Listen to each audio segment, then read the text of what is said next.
जादव जी रहते राज रहे पानी दे छे पत्थर दे मिला के ना दूध दे सही बात है ना पानी में मिला के बिना पानी में ले ले जादव जी तो मानसिक ना है ओरा में तो देना तो जरूर है पानी भर दे चाहिए के करवा दे अरे दूधावा सातो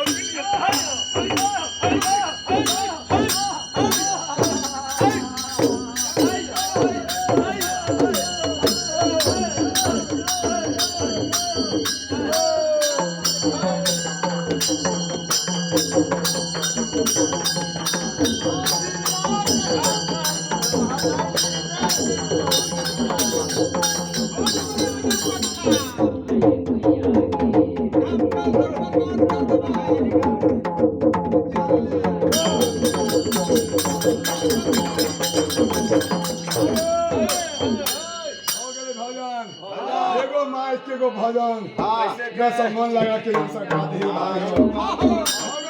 द्वार में माई से आशीर्वाद मिलेगा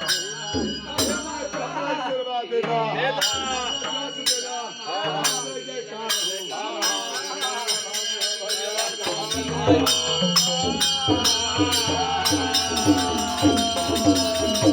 मैया के हाथों में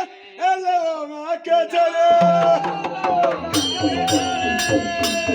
अमरिया देहो नया सिसरा घर ला जाए